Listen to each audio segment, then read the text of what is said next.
Toliau mes judame prie tokio gražaus kirvuko, kaip aš vadinu, tomahaukas.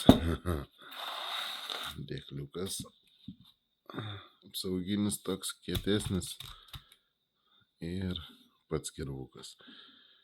Taip sakau, į gamtą, kai reikia, automobilyje galima vežiotis, būtent ar įkritus, kur važiuojame, kur yra žvejybas, į miškus, vienur, kitur, žiemą, aišku, žiemą toli, bet vis tiek, tai gamtoj galima tiek ir medį nusikirsti, pasiskaldyti, galima net antrą pusę būtent tam, kad įkirtus į kokį rastą išsitemti galima jį.